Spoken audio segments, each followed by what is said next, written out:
Thousands of accused felons charged with crimes ranging from armed robbery to burglary are beating the system and being set free. That's the finding of a 2-month Larry Barker investigation.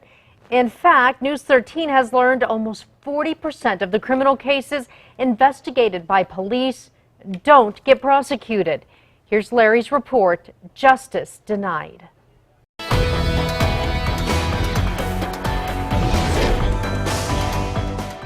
Whether it's our part or the whole system's part, it's inexcusable.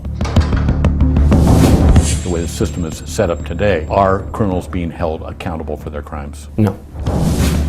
I think it's shocking. Frankly, there's no excuse for it. Ask anyone. The #1 issue facing New Mexico is crime. A 2-month News 13 investigation finds our justice system dangerously overloaded. And the problem is not that crooks aren't being arrested, it's that they aren't being prosecuted. In fact, there are so many criminal cases clogging the system that thousands of accused felons charged with everything from armed robbery to auto theft simply won't be prosecuted. Assistant District Attorney Candace Colson delivers the bad news practically every day. I wanted to call you and let you know that we're not going to be able to proceed on this case. Sad to say, the case has sat in my office for a year and a half or so. I'm very sorry. I know that's not what you wanted to hear. Raul Torres is the Bernalillo County DA. What happens after the handcuffs come out and someone is taken in and put in the back of a police car and booked into jail? That's when the criminal justice system starts. That's not when it ends. Before someone can be prosecuted, police detectives must first gather evidence and interview witnesses. A single case can consume hundreds of hours of investigation. APD hands the DA thousands of felony cases every year. But many of those cases simply fall through the cracks. As a result, accused criminals, most of them repeat offenders, are handed get-out-of-jail-free cards, courtesy of an antiquated, underfunded, and overloaded justice system. Michael Geyer is Albuquerque's interim chief of police. Of the ones submitted, for various reasons, 40% are not prosecuted. 40% of the cases submitted to the DA's office don't get prosecuted? That's correct. Chief, that's got to be mind-boggling to you. It is. It's very disturbing. How is that justice? Well, it's not, Larry. It's not at all. This office ends up taking about 2,000 felony cases a year and putting them on a shelf and hoping to get to those sometime in the future. And you're telling me that every year some 2,000 defendants simply will not see a courtroom? That's right.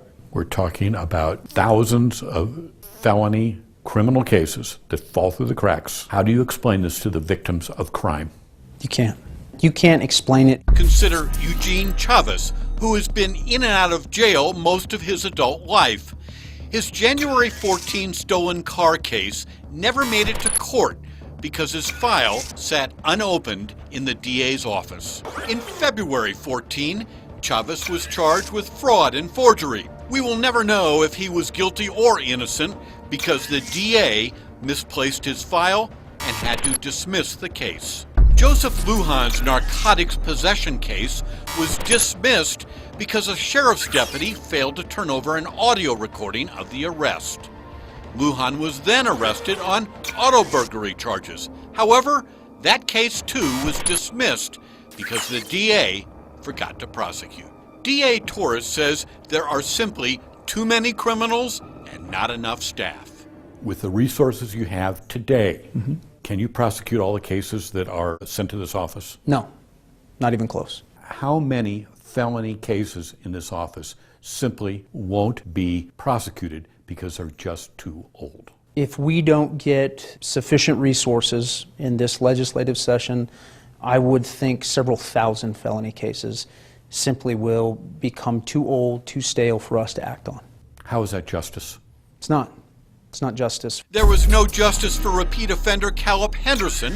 His stolen car case was dismissed because a detective failed to send the police report to the DA. Henderson was arrested again on an auto theft charge. That case too was dismissed because the detective failed to turn over evidence. Adrian Martinez's stolen property charge was dismissed because the case got lost in the DA's backlog. Martinez's narcotics and firearm case wasn't prosecuted because the Isleta police ignored repeated requests for drug test results. Career criminal David Straub got a free ride on his criminal damage charge because the evidence turned over by the police was incomplete. And after Straub was arrested in March 16 on multiple felonies, that too was dismissed by the DA because the police failed to turn over key documents. DeJohnny Orndorff's free ride on 2 felony cases came about because police officers failed to show up for pretrial interviews. Dominic Schuler's burglary case was tossed out because a court clerk did not schedule a hearing on time. The list of failed prosecutions goes on and on. Brandon Vigil, burglary. Dominic Vallejos, stolen vehicle. Jennifer Plummer, larceny. Roger Hocker, stolen vehicle. When you put it all together, you find thousands of accused felons getting a free ride through the system, not because they're innocent, but because of understaffing, court-imposed deadlines, as well as bureaucratic and administrative missteps. What is the value of a major felony investigation that gets dismissed for an administrative reason? What's the value of that case? It's of no value, because if it gets dismissed, it's almost like the detective's perspective. Why bother? Why did I put all that effort in if this is the end result? Unfortunately, there are too many cases left behind that action should have been taken on and need to be taken on, but we just don't have the people to get things going. The DA's budget is at the mercy of state legislators. If these cases go unanswered, that only emboldens criminals in this city. David Murphy is a prosecutor in the DA's office. This is a big deal to average, everyday citizens. It's a big deal to victims of our serious crimes, our major crimes. It's a big deal to my neighbors. When 40% of the cases you send over don't get prosecuted, there's got to be something wrong with the system.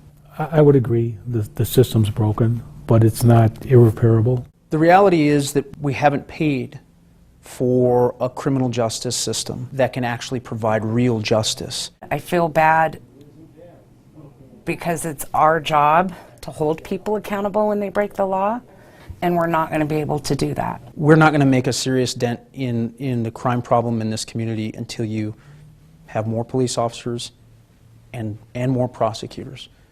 Until you can really bring accountability and let people know that there are consequences associated with criminal conduct, you're not going to make a dent. Larry Barker, KRQE, News 13. You can find Larry's extended interview with DA Raul Torres on our KRQE app.